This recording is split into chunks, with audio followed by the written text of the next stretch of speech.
సూర్యాపేట జిల్లా వార్తల విషయానికి వస్తే రిటైర్మెంట్ బెనిఫిట్స్ అందజేయాలంటూ సూర్యాపేట కలెక్టరేట్ ముందు రిలే నిరాదీక్షలు కూర్చున్నారు. రిటైర్మెంట్ అయినటువంటి ఉద్యోగులందరూ కూడా రిటైర్ అయ్యి 2 ఏళ్ళు అవుతున్నప్పుడు కూడా తమకు రావాల్సిన బకాయిలు ఇవ్వకుండా ప్రభుత్వం మనోవేదన గురి చేసినట్టు కూడా వాళ్ళు వాపోతున్నారు. పిల్లల పెళ్లిళ్లకు, బ్యాంక్ అప్పులకు, ఈఎంఐలకు అప్పులు చేయాల్సి వస్తున్నట్టు కూడా వాళ్ళు ఆగ్రహం వ్యక్తం చేస్తూ ఉన్నారు.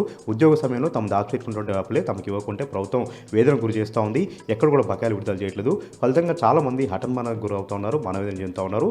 60 ఏళ్ల వయసులో రోడ్డెక్కి ధర్నాలు చేయాల్సినటువంటి ఒక దుస్థితి వచ్చిందంటూ కూడా వాళ్ళు ఈ సందర్భంగా వాపోతున్నారు. కనీసం మానవత్వం లేకుండా ప్రభుత్వం వ్యవహరిస్తోంది. ఇప్పటికైనా సరే పన్ను టాకినటువంటి తమపైన ఎలాంటి ఇబ్బంది లేకుండా మానవత్వంతో వ్యవహరించి ప్రభుత్వం అన్ని రకాల బకాయిలు విడుదల చేయాలి, తమకు సంక్షేమానికి పాటుపడాలంటూ కూడా వాళ్ళ సందర్భంగా డిమాండ్ చేస్తున్నారు.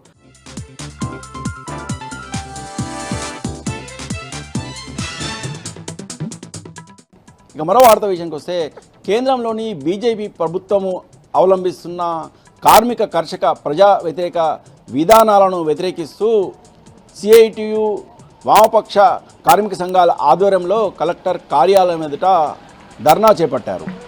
కేంద్రంలో అధికారం ఉన్న బీజేపీ ప్రభుత్వము గత కొన్నాళ్ళుగా కార్మిక కర్షక ప్రజా వ్యతిరేక విధానాలను అవలంబిస్తుందని, దీంతో ప్రజలు ఎంతో నష్టపోవాల్సి వస్తుందని, ముఖ్యంగా కార్మికులు కూడా తీవ్ర నష్టపోవాల్సి వస్తుందని ఈ సందర్భంగా పేర్కొన్నారు. కేంద్ర ప్రభుత్వం కొత్తగా తీసుకొచ్చిన లేబర్ చట్టాలను వెంటనే రద్దు చేయాలని, వ్యవసాయ రంగంలో దొంగచాటుగా నల్ల చట్టాలను తిరిగి అమలు చేయాలని చూస్తుందని, అలాగే కేంద్ర ప్రభుత్వం ఆధీనంలో ఉన్న పరిశ్రమలను కార్పొరేట్ సంస్థలకు అప్పరంగా అప్పగించే ప్రయత్నం చేస్తుందని, అలాగే విద్యుత్ చట్టాల సవరణను వెంటనే రద్దు చేయాలని సందర్భంగా డిమాండ్ చేస్తారు. లేని పక్షంలో వామపక్షాలు అలాగే కార్మిక సంఘాల ఆధ్వర్యంలో దేశవ్యాప్తంగా పెద్ద ఎత్తున ఆందోళన చేపడతారని హెచ్చరించారు.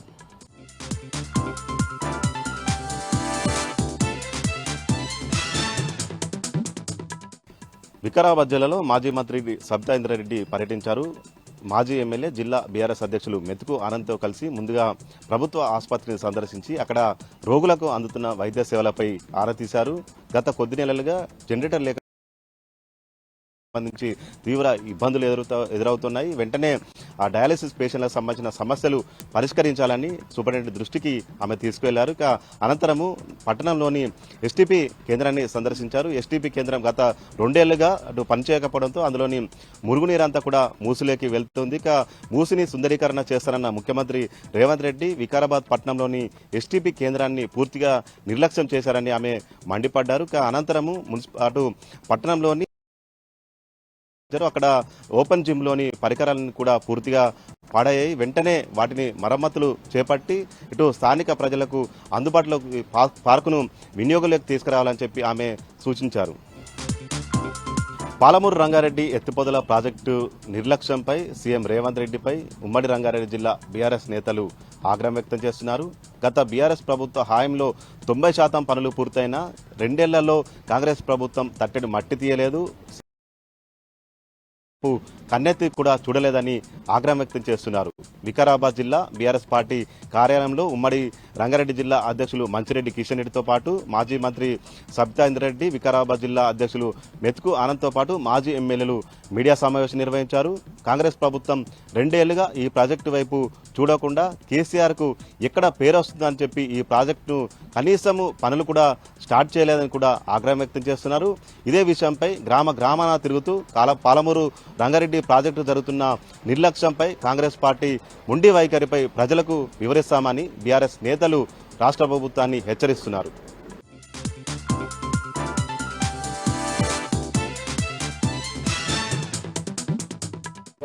రేవంత్ రెడ్డి సర్కార్పై జర్నలిస్ట్ సంఘాల నేతలు తిరగబడ్డారు. ఏదైతే రేవంత్ రెడ్డి సర్కార్ తీసుకొచ్చిన 250 జీవో మార్గదర్శకాలను వెంటనే వెనక్కి తీసుకోవాలని డిమాండ్ చేస్తూ ఇవాళ హైదరాబాద్ కలెక్టరేట్ ముట్టడికి టీయూడబ్ల్యూజీ నేతలు యత్నించారు. ఏదైతే కలెక్టరేట్ ముందు పోలీసులు టీయూడబ్ల్యూజీ నేతలను అడ్డుకున్నారు. దీంతో అక్కడ పోలీసులకు జర్నలిస్టులకు మధ్య తీవ్ర తోపులాట జరిగింది, వాగ్వాదం జరిగింది. దీంతో అక్కడ తీవ్ర ఉద్రిక్తత పరిస్థితులు అయితే నెలకొన్నాయి. ఏదైతే ప్రభుత్వం తీసుకొచ్చిన 252 జీవోతో జర్నలిస్టులకు తీవ్ర అన్యాయం జరుగుతుంది. ఈ అన్యాయం పట్ల కలెక్టర్కి వినతి పత్రం అందజేస్తాం, మమ్మల్ని లోపలికి అనుమతించాలని జర్నలిస్టులు ఎంతో వేడుకున్న పోలీసులు మాత్రమే వారిని అయితే అనుమతించలేదు. అక్రమంగా అరెస్ట్ చేసి ముషీరాబాద్ పోలీస్ స్టేషన్ తరలించారు. ఏదైతే పోలీసులు జర్నలిస్టుల పట్ల వ్యవహరిస్తున్న తీరును వాళ్ళు ప్రధానంగా తప్పుపట్టారు. ప్రజాపాలన పేరుతో పోలీసులు వ్యవహరిస్తున్న తీరు సరికాదన్నారు. ఏదైతే గతంలో మాదిరిగానే అక్రిడేషన్ల మార్గదర్శకాలు ఉండి ప్రతి ఒక్కరికి అర్హులైన జర్నలిస్టులకు అక్రిడేషన్ కార్డులు అందజేయాలని ప్రధానంగా అయితే జర్నలిస్ట్ సంఘాల నేతలు డిమాండ్ చేస్తున్నారు. 252 జీవోను వెంటనే రద్దు చేసి పాత పద్ధతి ప్రకారమే అక్రిడేషన్లు ఇవ్వాలని ప్రధానంగా వాళ్ళు డిమాండ్ చేస్తారు.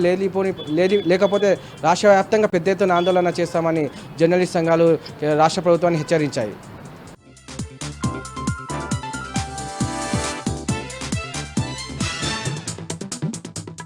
మంచిర్యాల జిల్లా కేంద్రంలోని కలెక్టర్ కార్యాలయం ముందు సిఐటి ఆధ్వర్యంలో ఆశా వర్కర్లు ఆందోళన చేపట్టారు. కాంగ్రెస్ ప్రభుత్వం ఎన్నికల్లో హామీ ఇచ్చిన విధంగా తమకు నెలకు 18,000 వేతనాన్ని చెల్లించాలని, ఈఎస్ఐ, పిఎఫ్ సౌకర్యంతో పాటు ఉద్యోగ భద్రత, వారసత్వ ఉద్యోగ హక్కులను కల్పించాలంటూ ఆశా వర్కర్లు డిమాండ్ చేశారు. అనంతరం కలెక్టర్ కార్యాలయంలో అధికారికి వినతిపత్రం అందజేశారు. కొమరం ఆసిఫాబాద్ జిల్లా కాగజ్ నగర్ పట్టణంలోని మున్సిపల్ కార్యాలయం ముందు చేపట్టిన రిలే దీక్షలు 6వ రోజుకు చేరుకున్నాయి. 5 నెలలుగా తమకు రాష్ట్ర ప్రభుత్వం వేతనాలు చెల్లించకపోవడంతో తాము తీవ్రంగా ఇబ్బందులు పడుతున్నామని, వెంటనే తమ జీతాలు చెల్లించాలంటూ కార్మికులు డిమాండ్ చేశారు.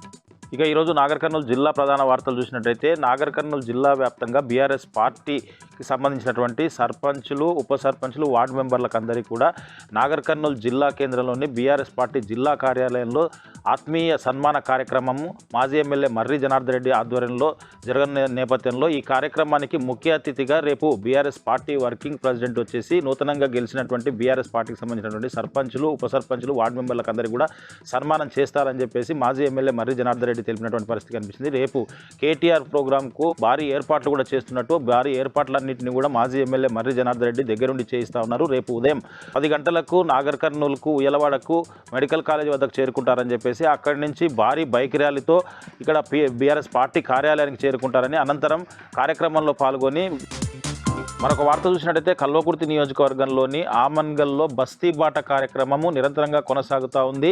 మున్సిపల్ అధ్యక్షుడు గిరిజన నాయకుడు డాక్టర్ పత్యా నాయక్ బస్తీ బాట కార్యక్రమంలో భాగంగా ఈరోజు 6వ వార్డులోని గుర్రంగుట్ట వద్ద ఉన్నటువంటి కాలనీలో పలు సమస్యలపైన కలియదిరిగినటువంటి పరిస్థితి కనిపించింది. ప్రజలతో మమేకమై కాలనీలో నెలకొన్నటువంటి సమస్యలపైన దృష్టి పెట్టడమే కాకుండా వాళ్ళతో కలిసి సమస్యలను పరిష్కరించేందుకు కృషి చేసుకుందామని చెప్పేసి రాబోయే మున్సిపల్ ఎన్నికల్లో ఖచ్చితంగా బీఆర్ఎస్ పార్టీని పాలక మండలిగా ఏర్పరచుకుంటే అన్ని సమస్యలు పరిష్కరించేందుకు కృషి దోహదపడుతుందని చెప్పేసి కూడా డాక్టర్ పత్యా నాయక్ అక్కడ ఉన్నటువంటి కాలనీ ప్రజలతో చెప్పినటువంటి పరిస్థితి కనిపించింది.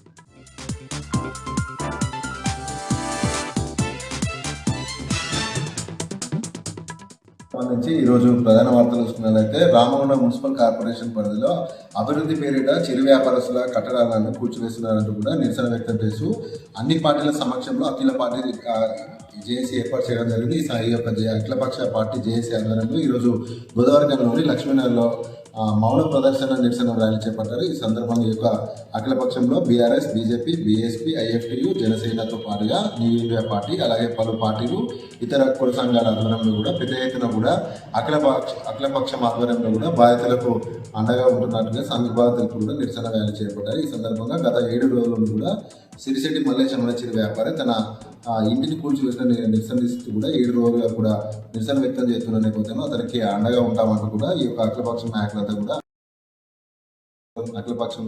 కూడా మాట్లాడుతూ రామగుండంలో రాక్షస పాలన కొనసాగుతుంది. అభివృద్ధి పేరుతో కూడా మున్సిపల్ అధికారులు అలాగే స్థానిక ఎమ్మెల్యే అన్నదానాలతోటి అక్రమ కట్టడాలంటూ కూడా చిరు వ్యాపారస్తుల కట్టడాలను కూల్చివేస్తున్నారు. తిరిగి వారికి ఎలాంటి నష్టపరిహారం చెల్లించడం లేదు. ఇదంతా కూడా దారుణం.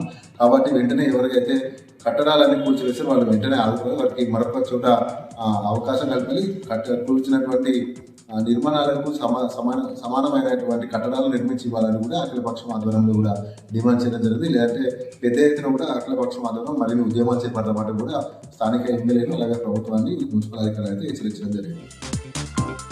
మరొక ప్రధాన వార్త వస్తున్నట్లయితే పెద్దపల్లి జిల్లా మంత్రి మండలం అడవి సోమనపల్లి గ్రామ వద్ద ఉన్నటువంటి కల్వాటలో మంత్రి మాజీ ఎమ్మెల్యే పుట్ట మాధవ్ అలాగే బీఆర్ఎస్ నాయకులంతా కూడా ఈరోజు సందర్శించడం జరిగింది. అనంతరం అక్కడే ఏర్పాటు చేసినటువంటి మీడియా సమావేశంలో కూటమి మధుకర్ మాట్లాడుతూ మంత్రికి ఎమ్మెల్యే గెలిచి మంత్రిగా ఉన్నటువంటి దుద్దిల్ల శ్రీధర్ బాబు మంత్రికి ఏం పనులు చేశారో ప్రజలకు తెలిపాలని కూడా సవాల్ విసిరారు. అంతేకాకుండా ఎమ్మెల్యే గెలిచి రాహుల్ గాంధీ పేరు చెప్తూ సీఎం రేవంత్ రెడ్డి వెంటే ఉంటున్నటువంటి దుద్దిల్ల శ్రీధర్ బాబు గెలిచినప్పటి నుండి కూడా మంత్రిలో ఏ ఒక్క అభివృద్ధి పనిచేది, కనీసం ఇరుగ్గా ఉన్నటువంటి రోడ్ల మరమ్మతులు కూడా చేయలేదని కూడా ఆయన ధ్వజమెత్తడం జరిగింది. అంతేకాకుండా ఈ రోడ్లన్నీ కూడా బీఆర్ఎస్ హయాంలో పూర్తి చేశారు తప్ప కాంగ్రెస్ వచ్చినప్పటి నుండి కూడా ఏ ఒక్క రోడ్డు నిర్మాణం చేయకపోగా కనీసం కలవాట్లను వెడల్పు చేయడం, రిపేర్ చేయడం లేని దుస్థితిలో కాంగ్రెస్ పార్టీ ఉందని కూడా ఆయన ఆరోపించడం జరిగింది.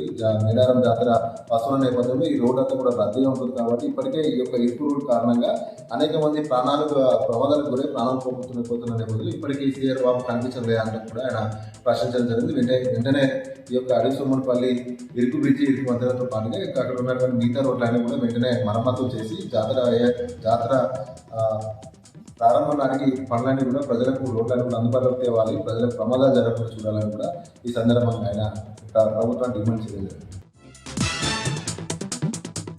హైదరాబాద్ డైరెక్టర్ మెడికల్ ఎడ్యుకేషన్లో ఈరోజు ప్రభుత్వ వైద్యులందరూ కూడా శాంతియుత నిరసన చేపట్టారు. ఏదైతే ప్రభుత్వానికి గత 2 సంవత్సరాల నుండి కూడా వేతనాలు సరైన సమయంకి ఇస్తలేరంటూ అటు సెకండరీ హెల్త్గా కన్వర్ట్ చేయాలని కూడా వాళ్ళు డిమాండ్ చేశారు. అటు వైద్య విధాన పరిషత్లో ఉన్న ప్రతి ఒక్క డాక్టర్స్ కూడా శాంతియుతంగా నిరసన చేపట్టారు.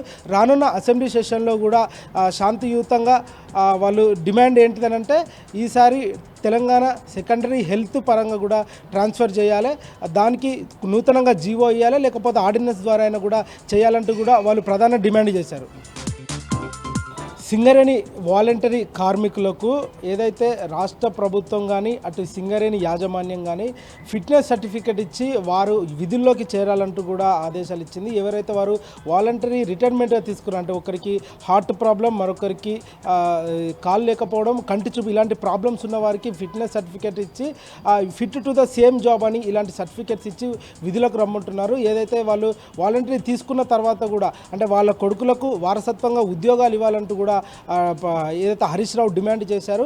అంటే గత ప్రభుత్వంలో బీఆర్ఎస్ హయాంలో ఉన్నప్పుడు కేసీఆర్ గారు సింగరేణి పైన శ్రద్ధ చూపించి వారికి కారుణ్య నియామకాలు కానీ వారసత్వ ఉద్యోగాలు కానీ ఇలాంటి అనేకమైన సంక్షేమ పథకాలు వారికి పెట్టి వారిని సింగరేణిలో ముందందించాడు. ఇంకో మరో విధంగా చూసుకుంటే సింగరేణి ప్రైవేట్ వ్యక్తులకు కూడా ధారాదత్తం చేసే పరిస్థితి కూడా ఉందని కూడా హరీష్ రావు తీవ్రంగా మండిపడ్డారు.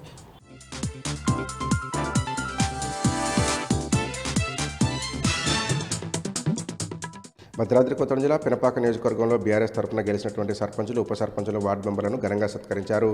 పినపాక మాజీ ఎమ్మెల్యే బీఆర్ఎస్ పార్టీ జిల్లా అధ్యక్షులు రేగా కాంతారావు మనుగూరులోని ప్రైవేట్ ఫంక్షన్ హాల్లో జరిగినటువంటి కార్యక్రమానికి పినపాక నియోజకవర్గంలో ఉన్నటువంటి అన్ని మండలాల్లో బీఆర్ఎస్ పార్టీ తరఫున పోటీ చేసి విజయం సాధించినటువంటి సర్పంచులను ఘనంగా సన్మానించారు. పార్టీ తరఫున కొట్లాడి ఓడిపోయినటువంటి వారిని కూడా సన్మానించినటువంటి రేగా కాంతారావు రాబోయే రోజుల్లో ఓడిపోయిన వారికి తగిన రీతిలో పదవులు దక్కుతాయని భరోసా ఇచ్చారు. రాష్ట్రంలో రాబోయేది బీఆర్ఎస్ ప్రభుత్వమేనని, మరోసారి బీఆర్ఎస్ పార్టీని అధికారంలో తీసుకొచ్చినందుకు, కేసీఆర్ను ముఖ్యమంత్రి చేసేందుకు బీఆర్ఎస్ పార్టీ కార్యకర్తలు, నాయకులు సమిష్టిగా పనిచేయాలని పిలుపునిచ్చారు.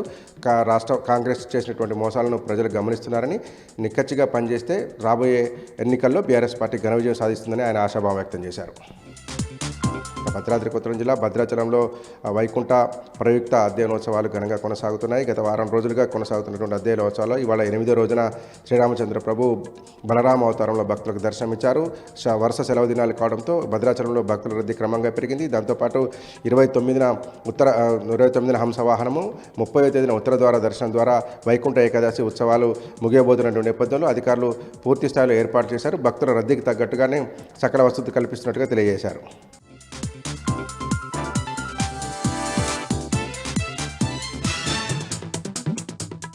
డబ్బు సులభంగా సంపాదించాలనే ఆలోచనతోనే అక్రమాలకు పాల్పడుతున్నారు కేటుగాళ్ళు. ముఖ్యంగా చూసుకున్నట్లయితే హైదరాబాద్ కూకట్పల్లిలోని మెరీనా స్కైలో ఒక వ్యక్తి దగ్గరికి SOT పోలీసులమని చెప్పేసి ఒక 5గురు బృందం మెరీనా స్కైలోని అతని ఫ్లాట్కు వెళ్ళడం, ఆ ఫ్లాట్లోకి వెళ్ళిన తర్వాత SOT పోలీసులం మీరు బెట్టింగ్ యాప్స్ యొక్క ప్రమోషన్స్తో పాటుగా మీరు బెట్టింగ్ యాప్స్ రన్ చేస్తున్నారని చెప్పేసి అతన్ని భయభ్రాంతులకు గురి చేసి అతని దగ్గర నుంచి కోట్ల రూపాయలు కావాలని డిమాండ్ చేశాడు.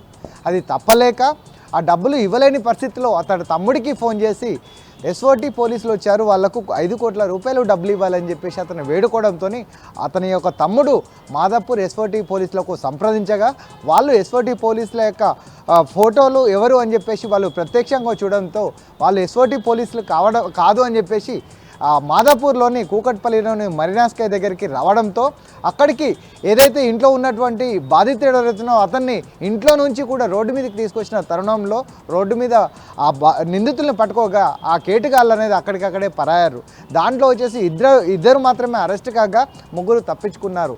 ఈ విధంగా బెట్టింగ్ యాప్స్ రన్ చేస్తున్న వ్యక్తి దగ్గర నుంచి 5 కోట్ల రూపాయలు అక్రమంగా సంపాదించిన ఆలోచనతో కేటుగాళ్ళు వెచ్చించగా దాన్ని ఎస్ఓటి పోలీసులు అరెస్ట్ చేసి వాళ్ళని విచారించే పనిలో ఉన్నారు.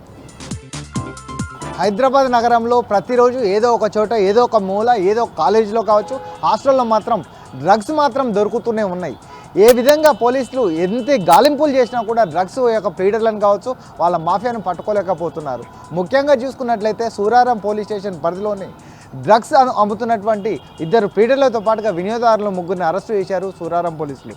పోలీసులు చెప్పిన వివరాల ప్రకారం సూరారం పోలీస్ స్టేషన్ పరిధిలోని ఓ కాలనీలో డ్రగ్స్ అమ్ముతున్నటువంటి 2 పీడర్లు, దాంతోపాటుగా 3 దగ్గర నుంచి MDMA డ్రగ్స్ని స్వాధీనం చేసుకుని వాళ్ళు అరెస్టు చేశారు. వాళ్ళు కేవలం న్యూ ఇయర్ వేడుకల్లో భాగంగా బెంగళూరు నుంచి హైదరాబాద్కి MDMA డ్రగ్ని తీసుకొచ్చేసి వాటిని వినియోగదారులను అమ్ముతుంటే వినియోగదారులు 3ని, దాంతోపాటుగా 2 ప్లేడర్ని అరెస్ట్ చేసి వాళ్ళకి సంబంధించినటువంటి కార్లను కావచ్చు వాళ్ళ యొక్క మొబైల్ని కూడా సీల్ చేశారు. అంటే దాదాపు లక్షల రూపాయల వరకు కూడా ఆ డ్రగ్స్ అనేది ఉంటుందని కూడా పోలీసులు తెలిపిన పరిస్థితులు కనబడుతున్నాయి.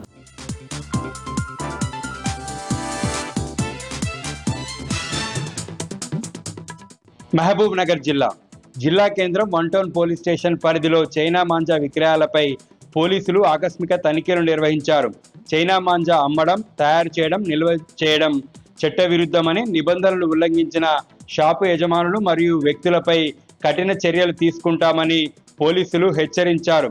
చైనా మాంజాతో ప్రజలకు ప్రాణాంతకమని, ముఖ్యంగా వాహనదారులు, పక్షులకు గతంలో జరిగినటువంటి ప్రమాదాల గురించి ప్రజలకు పోలీసులు వివరించారు. మహబూబ్ నగర్ జిల్లా కేంద్రం బండమీదిపల్లి వద్ద నూతన కోర్టు కాంప్లెక్స్ నిర్మాణానికి హైకోర్టు జడ్జి శ్రవణ్ కుమార్ శంకుస్థాపన చేశారు. ఈ కార్యక్రమంలో మాజీ మంత్రి శ్రీనివాస్ గౌడ్, ఎస్పీ జానకి, జిల్లా కలెక్టర్ విజయేంద్ర బోయి, జడ్జిలు, న్యాయవాదులు తదితరులు పాల్గొన్నారు. గత బీఆర్ఎస్ ప్రభుత్వ హయాంలో మాజీ మంత్రి శ్రీనివాస్ గౌడ్ ప్రత్యేక చొరవతో కోర్టు కాంప్లెక్స్ కోసం స్థలాన్ని కేటాయించింది. న్యాయవాదులు ప్రజల ఇబ్బందులను దృష్టిలో ఉంచుకొని స్థలాన్ని కేటాయించడం పట్ల న్యాయవాదులు కృతజ్ఞతలు తెలిపారు.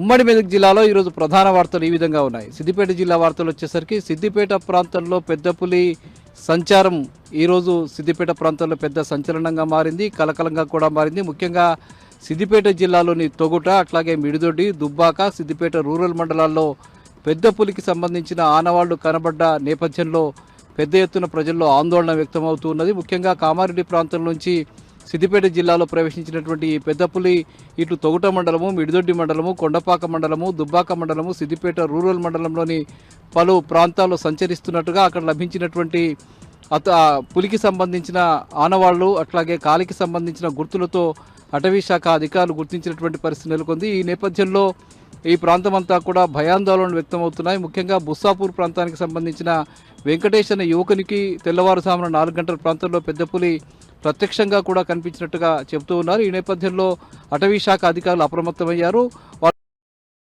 చేపట్టి పులి ఆనవాళ్ల కోసం వాళ్ళు వెతుకుతున్న పరిస్థితి కనిపిస్తుంది. అటు సిద్దిపేట ప్రాంతంలో, ఇరుకోడు ప్రాంతంలో, దుబ్బాక ప్రాంతంలో, మిడిదొడ్డి ప్రాంతంలో ప్రత్యేకంగా బోన్లు ఏర్పాటు చేసి పులిని పట్టుకోవడం కోసమైతే ప్రయత్నాలు చేస్తున్నారు. ఈ నేపథ్యంలో ప్రజలంతా అప్రమత్తంగా ఉండాలని చెప్పి ఇటు అటవీ శాఖ అధికారులు, పోలీసులు కూడా కోరుతున్న పరిస్థితి నెలకొని ఉన్నది. సాయంత్రం పూట కానీ, ఉదయం తెల్లవారుజాము పూట కానీ ప్రజలెవరు కూడా బయటకు రావద్దని, ముఖ్యంగా అటు రైతులు కానీ, గొర్రె కాపర్లు కానీ అటవీ ప్రాంతానికి గొర్రెలు కాయడం కోసం వెళ్ళవద్దని చెప్పి ఈ సందర్భంగా అటవీ శాఖ అధికారులు ప్రజలను హెచ్చరించడం జరుగుతుంది. ప్రజలంతా కూడా అప్రమత్తంగా ఉండాలని కూడా వాళ్ళు చెప్పడం జరుగుతుంది. మొట్టమొదటిసారిగా సిద్దిపేట జిల్లాలో పెద్ద పులి సంచారం అనేది ఈ ప్రాంతంలో సంచలనంగా మారింది. ఇక మెదక్ జిల్లా వార్తలు వచ్చేసరికి నర్సాపూర్ సమీపంలోని వెల్దుర్తి రోడ్లో గత ప్రభుత్వం కేసీఆర్ హయాంలో నిర్మించినటువంటి డబుల్ బెడ్రూమ్ల ఇండ్లకు సంబంధించి లబ్ధిదారుల ఎంపిక ప్రక్రియలో ప్రస్తుత ప్రభుత్వం అవలంబిస్తున్నటువంటి విధానానికి వ్యతిరేకంగా స్థానిక ఎమ్మెల్యే సునీత లక్ష్మారెడ్డి ఆధ్వర్యంలో పెద్ద ఎత్తున ఆందోళన నిర్వహించారు, ధర్నా నిర్వహించారు.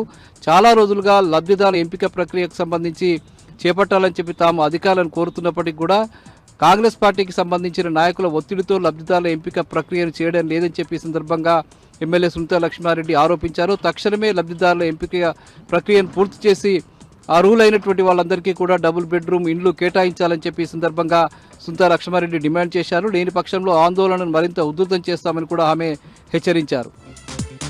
ఇక జహీరాబాద్ సమీపంలోని కొహీర్ సజ్జాపూర్కు సంబంధించిన దళితుని ఇంటి కూల్చివేత విషయంలో పోలీసులు దారుణమైనటువంటి వ్యవహారం చేస్తూ ఉన్నారు. ముఖ్యంగా ఇల్లు కోల్పోయినటువంటి బేగరి రాములపై పోలీసులు కేసు నమోదు చేయడం చర్చనీయాంశంగా మారింది.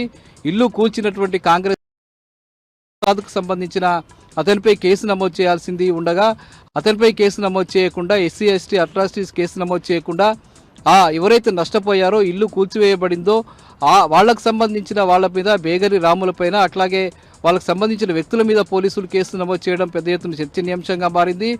పోలీసులు ఏకపక్షంగా వ్యవహరిస్తున్నారని అధికార పార్టీకి తలొగ్గి పోలీసులు బాధితునిపై కేసు నమోదు చేయడం ఏమిటని చెప్పి దళిత సంఘాలు ప్రశ్నిస్తున్నాయి. తక్షణమే కేసులు ఉపసంహరించుకుని అతను ఎవరైతే ప్రసాద్ రెడ్డిపై ఇల్లు కూల్చినటువంటి కాంగ్రెస్ నేత ప్రసాద్ రెడ్డిపై ఎస్సీ ఎస్టీ కేసు నమోదు చేయాలని అట్లాగే ఆయనను అరెస్ట్ చేయాలని చెప్పి కూడా దళిత సంఘాలు డిమాండ్ చేస్తున్నాయి. లేని పక్షంలో రాష్ట్ర వ్యాప్తంగా పెద్ద ఎత్తున ఆందోళన చేపడతామని చెప్పి దళిత సంఘాలు హెచ్చరిస్తున్న పరిస్థితి కనిపిస్తూ ఉన్నది.